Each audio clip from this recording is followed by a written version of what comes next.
Hey guys, good evening and welcome to my channel. আশা করি তোমরা সবাই খুব ভালো আছো, আমিও খুব ভালো আছি। আর আজকে তোমাদের সব অনেকের রিকোয়েস্টে তোমাদের সঙ্গে একদম একটা অন্য রকমের ভিডিও শেয়ার করতে চলেছি। আজকে আমি তোমাদের বলতে চলেছি, মানে যেটা আমার অনেকদিন আগেই বলা উচিত ছিল কিন্তু বলা হয়ে ওঠেনি যে কোনো কারণে। তবে বেটার লেট দ্যান নেভার। তো সেই জন্য ভাবলাম আজকেই যদি আমি এটা তোমাদের কাছে তুলে ধরি তাহলে কেমন হয়। তো তোমাদের মধ্যে অনেকেই প্রশ্ন করো আমি কে, আমি কোথায় থাকি, আমি কি করি, বা হঠাৎ করে ইউটিউবে বা আমাকে তোমরা কেনই দেখতে পাচ্ছ। তো তারই এরকম ধরনের কিছু প্রশ্নের উত্তর একজন করে না দিয়ে মনে করলাম একটা ভিডিওর মাধ্যমে তোমাদের সবাই নিজের পরিচয়টা তোমাদের কাছে তুলে ধরি। তো প্রথমেই আমি বলে রাখি, আমি একদম ছাপোষা মধ্যবিত্ত ঘরের হাউসওয়াইফ। আমি থাকি কলকাতার বেলেঘাটায়। দীর্ঘ 18 বছর আমার বিবাহিত জীবন। তো আর আমার 16 বছরের একটি ছেলে আছে। তো তোমরা যারা আমার ব্লগ রেগুলার ফলো করো তারা জানবে যে আমার ছেলে এখন এইচএস দেবে, মানে এইচএস এবছর নয়, সামনের বছর দেবে, মানে এখন 12-এ পড়ে। তো যথেষ্ট বড়। তো আমি ওকে মাধ্যমিক পর্যন্ত নিজে পড়িয়েছি। তাই জন্য তখন আমি কোনো রকম কোনো কিছু নিজের বিষয়ে ভাবিনি। আগে কিছু না ভেবে শুধুমাত্র ওকে দাঁড় করানোর কথাই ভেবে গেছি। তো সেই জন্য কিছু না ভাবার ফলে আমার আগে কিছু করে ওটা হয়নি। তো তারপরে আমি টিউশন শুরু করেছি, বাড়িতে টিউশনই করি। আমি লেডিস ড্রেস মেকার, জামা কাপড় বানাই। তো এগুলো আমার শখও ছিল, ছোটখাটোভাবে আমি এগুলোকে আমার প্রফেশন হিসেবে নিয়েছি। বাট ইউটিউবে কেন, এইটা বললে তোমাদের প্রথমেই তোমাদের কাছে অনেক কিছু বলার আছে, কিন্তু হয়তো অত কিছু বলতে পারবো না। তবে মেন যে পয়েন্টগুলো সেগুলো অবশ্য করে তোমাদের সঙ্গে একটু ডিসকাস করছি। প্রথমেই আমি বলি, আমার ইউটিউবে আসার প্রথম মানে কি বলবো যে উদ্যোক্তা সে হলো আমার ছেলে। তো আমার ছেলেই প্রথমে আমাকে বলেছিল, মা মাধ্যমিকের পর, মানে ওর মাধ্যমিকের পর আমার তো অনেকটা সময় থাকবে, তো তখন আমি কি করব। আর ও জানে মা একটু কাজ পাগল, মানে এমনি একেবারে বসে থাকতে পারে না। তো তাই জন্য বললো, মা তুমি একটা কিছু করো, তাহলে তোমার সময়টাও কেটে যাবে আর তোমার যা যা ইচ্ছা আছে মনে সেগুলো তুমি পূর্ণ করতে পারবে। তো আমি বললাম ঠিক আছে, কিন্তু প্রথম খুব ভয় লাগছিল যে একা সব করতে পারবো কিনা, এডিটিং করতে পারবো কিনা। কিন্তু বিশ্বাস করো, সমস্ত মানে ইউটিউবের A to Z যেটা আমি জানি, আমি হয়তো অনেক কিছুই জানি না, কিন্তু এই পুরো ক্রেডিটটা কিন্তু আমার ছেলে আমাকেও হাতে ধরে ধরে শিখিয়েছে। মানে আমি যেমন ওকে ছোট থেকে হাতে ধরে ধরে পড়ালেখা শিখিয়েছি, নানা রকম আঁকা শিখিয়েছি, অনেক কিছু শিখিয়েছি, তো ও আমাকে কিন্তু এই জিনিসটা পুরো শিখিয়েছে। ইভেন এখনো কিন্তু ও আমাকে গাইড করে চলে যে এটা এই করো, এরকম করে করো, এডিটিং করা সমস্ত রকম ও মানে মোটামুটি আমাকে ওই শিখিয়েছে। তো ওর অনুপ্রেরণাতেই আমি আজকে এখানে এসেছি। আর যে সময়টা আমি মানে নিজেকে নিয়ে ভাবতে শুরু করলাম যে কিছু একটা করব, সেই সময়টা কিন্তু পরিস্থিতিটা খুব খারাপ সারা বিশ্ব জুড়ে। আমি লকডাউন সিচুয়েশনের কথা বলছি, তখনই আমি ভেবেছিলাম যে কিছু একটা করবো, কারণ ঠিক তার আগেই আমার ছেলে মাধ্যমিক দিয়েছে। তো সেই সময় বাইরে গিয়ে করার মতো কিচ্ছু ছিল না, বাইরে বেরোনোই মানে অসম্ভব ছিল। যদিও আমি চেষ্টা করেছিলাম, দু এক জায়গায় একটু ট্রেনিং নিয়েছিলাম বা অনেক কিছু করেছিলাম, তো সম্ভব সেগুলো ওয়ার্কআউট করেনি। তো তারপরে কি করবো, তো ঘরে বসে থাকবো, এটা তো কোনো কথা নয়। তো এটা একটা কারণ। খানিকটা আমার সময়টাকেও স্পেন্ড করছি এখন ভিডিওগুলো করতে, এডিট করতে, তোমাদের কাছে ছাড়তে ভীষণ ভালো লাগে। সময়টাও কেটে যায় আর সময়টা খুব হ্যাপিলি কাটে, এটা কিন্তু সব থেকে বড় কথা। নিজেকে হ্যাপি রাখাটা কিন্তু আমার মনে হয় সব থেকে বড় কাজ। যতই তুমি সংসারের কাজ করো, সংসারকে হ্যাপি রাখার চেষ্টা করো, নিজে হ্যাপি না থাকলে কিন্তু কাউকে হ্যাপি করতে পারা যায় না। তো সেটাও একটা কারণ।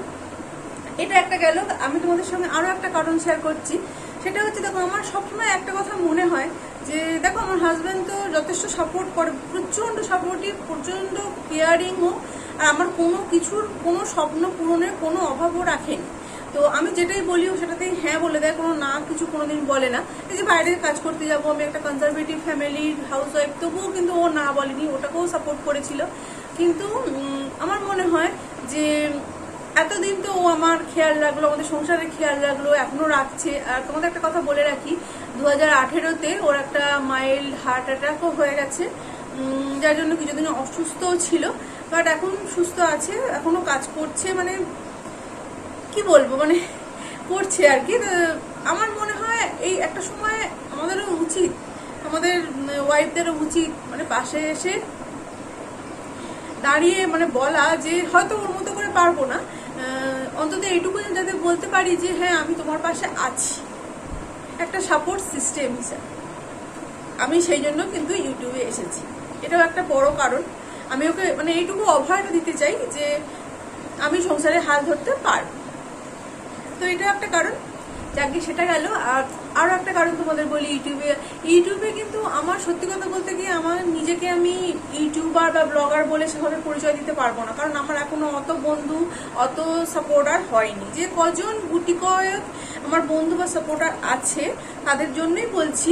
মানে কি বলতো, ইউটিউব একটা এমন জায়গা যেখানে সবাই মানে ঠিককে ঠিক ভুলকে ভুল বলে। এটা কিন্তু আমি অন্য কোনো সোশ্যাল সাইটে দেখিনি। যেটা আমার খারাপ লাগে সেটাও ওরা বলে, যেটা ভালো লাগে সেটাও বলে। এটা কিন্তু খুব বড় একটা প্লাস পয়েন্ট আমার এগিয়ে যাওয়ার জন্য। এর জন্য আমি ইউটিউবে এসেছি। আরো একটা কথা যেটা তোমাদের না বললেই না, সেটা হচ্ছে দেখো, আমার ছেলের একটা অনেক বড় স্বপ্ন আছে। সেই স্বপ্নটা পূরণ করার জন্য কি বলতো, শুধুমাত্র যে টাকা পয়সা অনেক লাগবে তা কিন্তু নয়, কিন্তু লাগবে, সেটা তো অবশ্যই প্রচুর লাগবে। তার সঙ্গে ওর নিজস্ব ট্যালেন্ট লাগবে, স্টাডিটা অনেক বেশি হার্ড হতে হবে, ডিটারমিনেশনটা অনেক বেশি মানে দৃঢ় হতে হবে। তো সেসবগুলোর সঙ্গে সঙ্গে একটা জিনিস কিন্তু খুব দরকার, যেটা হলো পজিটিভ এনার্জি। একটা জিনিস কিন্তু এগিয়ে যেতে যেতে হয়তো বাধা আসবে, পারবে না, মুখ থুবড়ে পড়বে, কিন্তু ও যেন পিছিয়ে না পড়ে।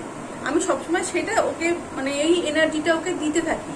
আমি যদি আজকে এইখানে কিছু করতে পারি, মানে আমার চ্যানেলটা যদি দাঁড়িয়ে যায়, আমি যদি কিছু যেভাবে পরিচিতি পাই, তাহলে কিন্তু আমার থেকে অনেকটা বেশি পজিটিভ এনার্জি পাবে ও।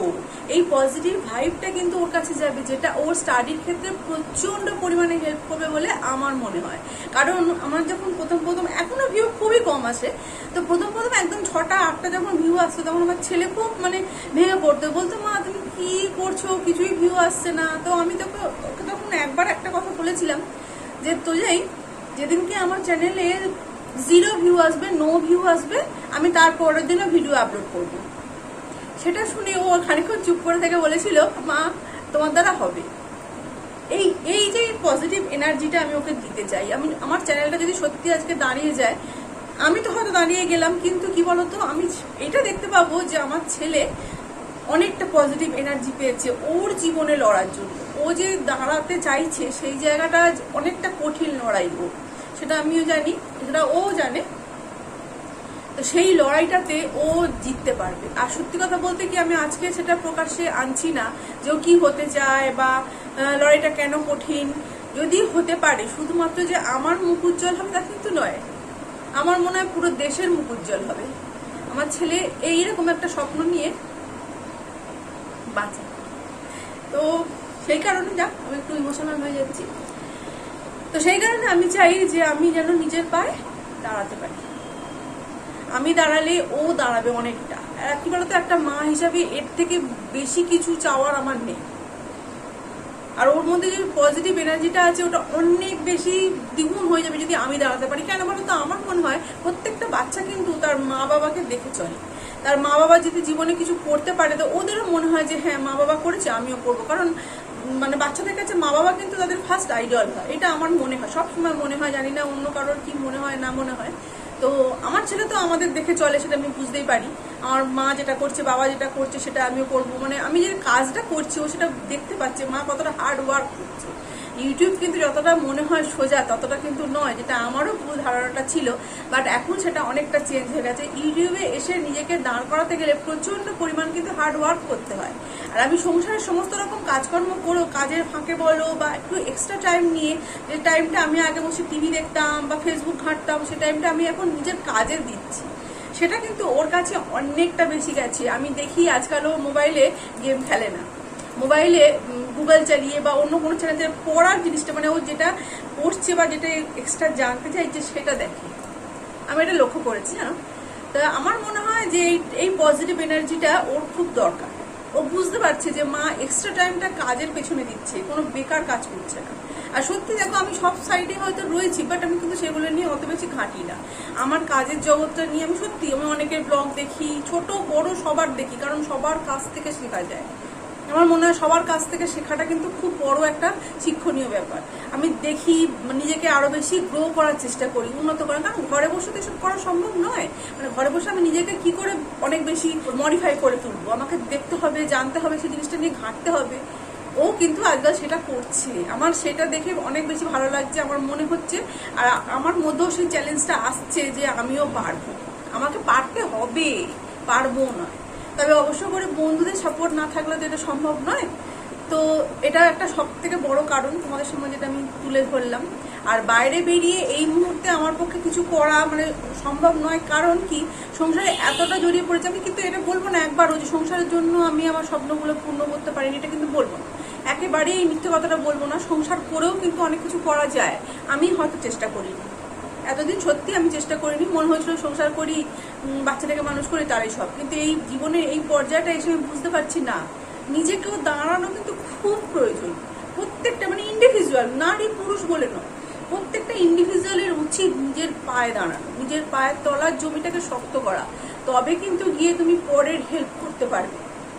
আর আমার জীবনে একটা বড় স্বপ্ন আছে, সত্যি আমি চাই যদি আমি ইউটিউবে দাঁড়িয়ে যাই বা আমার সত্যি যদি নিজস্ব কোনো ভালো মতো ইনকাম হয়, তাহলে আমি অবশ্য করেই আমার এই মানে এডুকেশনের দিকটায় আমার যারা এডুকেশন পায় না সেরকম কিছু বাচ্চাদের নিয়ে কাজ করার আমার খুব ইচ্ছা আছে, যেটা আমার হাজব্যান্ডকেও বলেছি, ও খুব সাপোর্ট করেছে, বলেছে তুমি আগে দাঁড়াও না। কারণ সত্যি কথা বলতে কি বলতো, একার ইনকামে সবটা হয়ে ওঠে না। এতটা রিকোয়ারমেন্ট যে আমাদের জীবনে বলো, মেডিকেল দিক থেকে বলো, ছেলের এডুকেশনের দিক থেকে বলো, একজনের পক্ষে সম্ভব হয়ে ওঠে না। তাই জন্য আমার হাজব্যান্ডের উপর আমি কোনো রকম চাপ সৃষ্টি করিনি। আমি চাই কি বলতো, আমার নিজের পায়ে সবটা, কেন আমি ওর ভার চাকরি করি। আমি যেমন ওর কাছ থেকে মানে হয়তো চাইবো এটা দাও ওটা দাও, ওরও তো ইচ্ছা করে যে আমাকে কেউ গিফট দিক। মানে হাজব্যান্ডের পকেট কেটে হাজব্যান্ডকে গিফট দেওয়ার থেকে নিজের পায়ে দাঁড়িয়ে সেই গিফটটা দেওয়া কিন্তু অনেক বেশি মানে মনের দিক থেকে একটা তৃপ্তি আসে, যে আমি নিজের থেকে আমার ছেলেকে, আমার পরিবারকে, আমার হাজব্যান্ডকে বা আমার বাবা মাকে যারা ছোট থেকে আমার জন্য এত করেছে, তাদেরকে কিছু দিতে পারবো। আমার এখনো সত্যি সেই জন্যই বিশ্বাস করো ইউটিউবে আসা প্রধান কারণ কিন্তু এইগুলোই ছিল। বলবে শুধু পয়সার জন্য, পয়সাটা তো প্রত্যেক মানুষের জীবনে একটা খুব বেসিক নিড, এটা তো দরকার, সত্যি দরকার। কিন্তু আমার একটা পরিচিতির দরকার, যেটা আমার খুব খুব খুব প্রিয় জিনিস, যে মানুষ আমাকে চিনবে, আমার বন্ধু হবে, আমার শুভাকাঙ্ক্ষী হবে, আমাকে বলবে তুমি ভালো থেকো। এই কথাটা বলার লোক তো এখন খুব অভাব হয়ে যায়। ভালো থেকো বা তুমি কেমন আছো, অনেকদিন না দেখা হলে হয়তো বললো। আমি ঘরে বসে তো আমার কোনো বন্ধুই নেই, তবু এখন আমার এখন প্রায় 300 থেকে 350 মতো বন্ধু হয়েছে। তারা সবাই আমার খোঁজ খবর নেয়, ভিডিও দেখে, সেগুলো আমার ভীষণ ভীষণ ভীষণ ভালো লাগে। আর তোমাদের কমেন্ট পড়তে, কমেন্টে রিপ্লাই দিতে আমার মানে কি বলবো, খুব ভালো লাগে। আমি খালি দেখি কেউ কমেন্ট করলো কিনা। আর সত্যি কথা বলতে কি বলো তো, হয়তো সত্যি আমি তোমাদের কাছে ভালো ভিডিও পেশ করতে পারছি না, তার জন্য হয়তো আমার সাবস্ক্রাইবার বা ভিউয়ার বাড়ছে না। তবুও তোমাদের কাছে আমি একটা রিকোয়েস্ট করবো যে অবশ্য করেই আমার পাশে থেকো। দেখো আমাদের মতো হাউস ওয়াইফদের তোমরা যদি সাহায্য না করো তাহলে আর কে করবে বলো, স্বাভাবিক তাই না? বন্ধুরাই তো বন্ধুদের পাশে থাকে। তো এই ছিল আমার গল্প কাহিনী। এর পেছনে হয়তো আরো অনেক ছোট ছোট আছে, কিন্তু অতটা বড় ভিডিও করলে তোমাদেরও দেখতে হয়তো বোরিং লাগবে। তো এই ছিল মেন উদ্দেশ্য আমার ইউটিউবে আসার। জানি না কতটা ইউটিউবার হয়ে উঠতে পারবো, কতটা তোমাদের মনের কাছাকাছি যেতে পারবো, কতটা নিজেকে দাঁড় করাতে পারবো। তবুও আশা রাখি বন্ধুরা আমার পাশে থাকবে, আমাকে হেল্প করবে, আমাকে সাপোর্ট করবে, আমাকে আমার স্বপ্নটাকে পূর্ণ করতে সাহায্য করবে। এই ভালোবাসা নিয়েই, এই আশা নিয়েই আজকের ভিডিওটা আমি এখানে শেষ করছি। ভিডিওটা যত তাড়াতাড়ি সম্ভব তোমাদের কাছে আমি পৌঁছে দেওয়ার চেষ্টা করব। তাহলে আজকের মতো এখানেই tata, love you all, good night.